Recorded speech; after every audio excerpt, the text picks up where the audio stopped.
ঢাকা শহরের সন্ধ্যার আকাশ তখন আবছা অন্ধকারে ঢাকা। সংসদ ভবনের সামনে হাজারো মানুষের ভিড়, বাতাসে উঠছে বিজয়ের রেণু। কিন্তু এই বিজয়ের আনন্দ মিছিলের থেকেও কিছু মানুষ হাসছে না, তারা বরং ভয় পাচ্ছে। কারণ খবরের কাগজে বড় বড় হেডলাইন হয়েছে, বিএনপি পেয়েছে 212টি আসন।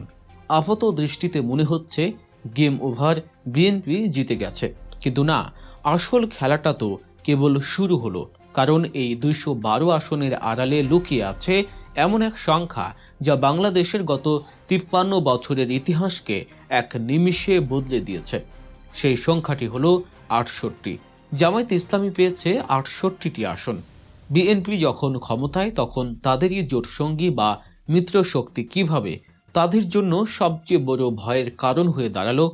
কেন আন্তর্জাতিক মিডিয়া বলছে ঢাকার আসল রিমোট কন্ট্রোল এখন আর বিএনপির হাতে নেই? আজকের ভিডিওতে আমরা সেই অদৃশ্য সমীকরণের ব্যবচ্ছেদ করব যা আপনাকে ভাবতে বাধ্য করবে। আগামী দিনের বাংলাদেশ আসলে কার দখলে যাচ্ছে?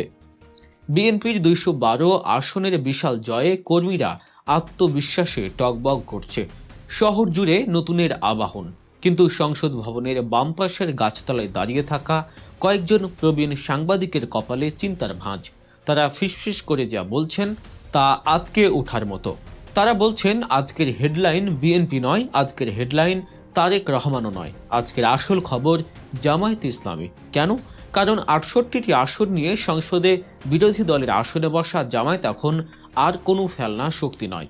আজানের সুর যখন ভেসে আসলো তখন পুরো শহর যেন এক অজানা আশঙ্কায় নিশ্চুপ হয়ে গেল। মনে হলো প্রকৃতিও বলছে বাংলাদেশে এক নতুন রাজনীতির খেলা শুরু হতে যাচ্ছে। ঠিক এই মুহূর্তে যখন দেশি মিডিয়া বিএনপির জয়গান গাইতে ব্যস্ত, তখন আন্তর্জাতিক মিডিয়া কি বলছে জানেন? তাদের বিশ্লেষণ শুনলে আপনার পিলে চমকে যাবে। ব্রিটিশ দৈনিক দ্য গার্ডিয়ান খুব রহস্যময় এক শিরোনাম করছে। তারা লিখেছে, বাংলাদেশের মডারেট বা উদারপন্থীরা এখন আতঙ্কে।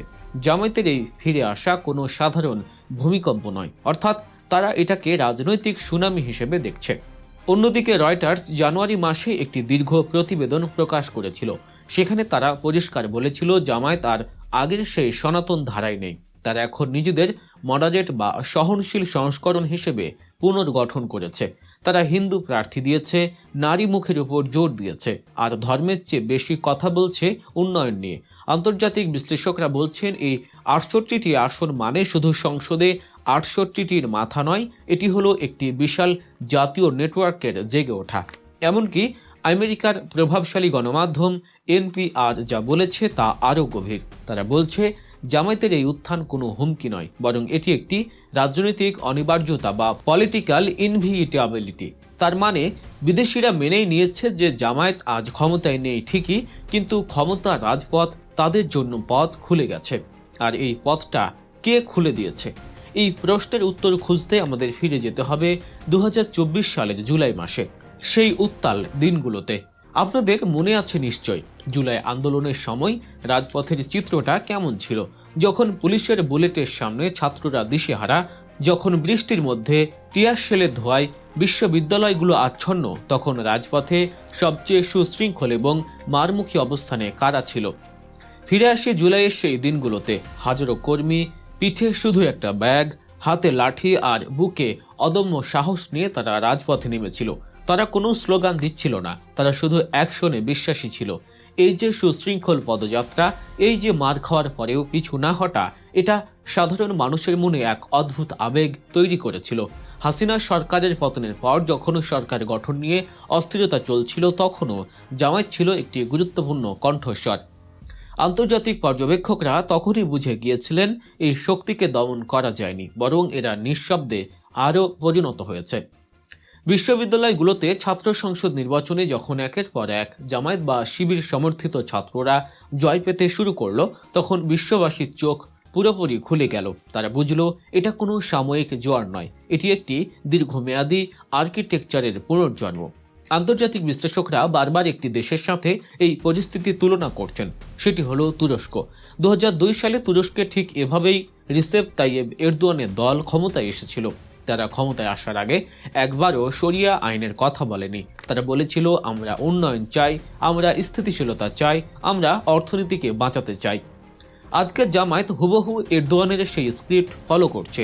জামায়াতের নেতারা এখন মাইক হাতে নিয়ে আর জিহাদের ডাক দিচ্ছেন না, তারা বলছেন, আমরা প্রগতিশীল ইসলাম চাই, সুশাসন চাই, দুর্নীতি দমন করতে চাই, ন্যায় বিচার চাই। এই কথাগুলো সাধারণ ভোটারদের কানে মধুর মতো লাগছে, কারণ মানুষ সুশাসন চায়। বিশ্লেষকরা সতর্ক করে দিয়ে বলছেন, বিএনপি যদি ক্ষমতায় গিয়ে কোনোভাবে দুর্নীতিতে জড়ায় কিংবা দেশের অর্থনীতি সামলাতে ব্যর্থ হয়, তবে তুরস্কের একে পার্টির মতো বাংলাদেশের মানুষও জামায়াতকে বিকল্প হিসেবেই বেছে নেবে। আর এটাই বিএনপির জন্য সবচেয়ে বড় ভয়ের কারণ। বিএনপির হাতে ক্ষমতা আছে, কিন্তু জামায়াতের হাতে আছে গ্রাসরুট নেটওয়ার্ক বা তৃণমূলের শেকড়, যা বিএনপির নেই। একটু খেয়াল করলেই দেখবেন জামায়াতের শক্তি শুধু ভোটের বাক্সে নয়, স্কুল, কলেজ, হাসপাতাল, কোচিং সেন্টার, মাইক্রো ফাইন্যান্স, সামাজিক সেবা, কোথায় নেই তারা। তাদের এই সংগঠন জালের মতো ছড়িয়ে আছে টেকনাফ থেকে তেঁতুলিয়া পর্যন্ত। বিশ্ববিদ্যালয়ে তাদের ছেলেদের জয় পাওয়া মানে ভবিষ্যতে আমলাতন্ত্র, প্রশাসন এবং বিচার বিভাগে তাদের প্রভাব তৈরি হওয়া। সাম্প্রতিক নির্বাচনে জামায়াত যে ৬৮টি আসন পেয়েছে, এর মধ্যে অনেকগুলোই সীমান্তবর্তী এলাকা। দক্ষিণ এশিয়ার ভূ রাজনীতিতে এটি অত্যন্ত স্পর্শকাতর বিষয়। এই বিজয় শুধু বাংলাদেশের অভ্যন্তরীণ বিষয় নয়, ভারত ও চীনের মতো পরাশক্তিগুলোর জন্য নতুন এক সমীকরণ তৈরি করেছে। সীমান্তে জামায়াতের প্রভাব মানে ভবিষ্যতের বাণিজ্য, নিরাপত্তা এবং আঞ্চলিক রাজনীতিতে এক নতুন বাস্তবতা। তবে এই মসৃণ পথের সামনেও দাঁড়িয়ে আছে এক বিশাল চীনের প্রাচীর। জানেন সেটা কি? সেটা হলো বাংলাদেশের নারী ভোটার। দেশের ভোটারদের অর্ধেকই নারী, আর এই নারীরা জামায়াতকে নিয়ে এখনও সংশয়ে ভোগেন। এর পেছনে আছে ১৯৭১ সালের ইতিহাস এবং নারী স্বাধীনতা নিয়ে জামায়াতের পূর্ববর্তী কঠোর অবস্থান। আন্তর্জাতিক থিঙ্ক ট্যাঙ্কগুলো বলছে, জামায়াত যদি সত্যিই এককভাবে ক্ষমতায় যেতে চায়, তবে নারীদের তাদের সাথে নিরাপদ বোধ করাতে হবে। অর্থাৎ নারীরা যদি মনে করে জামায়াত ক্ষমতায় এলে তাদের চাকরি থাকবে না, তাদের চলাফেরার স্বাধীনতা থাকবে না, তবে জামায়াতের স্বপ্নই থেকে যাবে।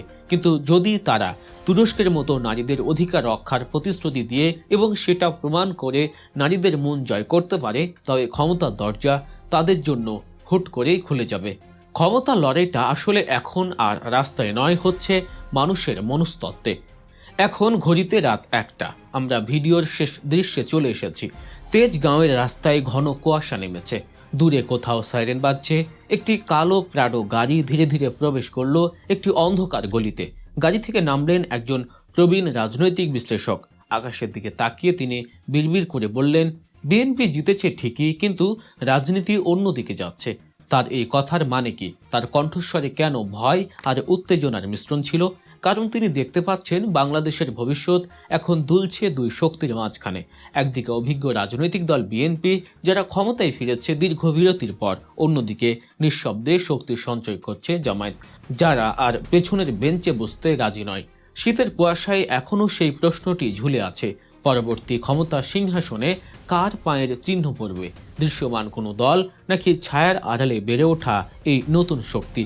এই প্রশ্নের উত্তর একমাত্র মহাকালী বলে দিতে পারে। দর্শক, আপনাদের কি মনে হয়, ৬৮টি আসন নিয়ে জামায়াত কি আসলেই বিএনপির জন্য বন্ধু, নাকি ভবিষ্যতে সবচেয়ে বড় চ্যালেঞ্জ, নাকি রাজনীতির এই দাবা খেলায় অন্য কোনো চাল অপেক্ষা করছে? আপনার মতামত অবশ্যই কমেন্ট করে জানান। আজকের বিশ্লেষণ এ পর্যন্তই। ভিডিওটি ভালো লাগলে লাইক দিন এবং শেয়ার করে বন্ধুদের দেখার সুযোগ করে দিন। রাজনীতির এমন সব রোমাঞ্চকর ইনসাইড স্টোরি এবং গভীর বিশ্লেষণ মিস করতে না চাইলে এখনই গল্প নিউজ সাবস্ক্রাইব করুন। দেখা হবে আগামী ভিডিওতে নতুন কোনো গল্পের ব্যবচ্ছেদ নিয়ে। ততক্ষণ ভালো থাকুন, সুস্থ থাকুন। আল্লাহ হাফেজ।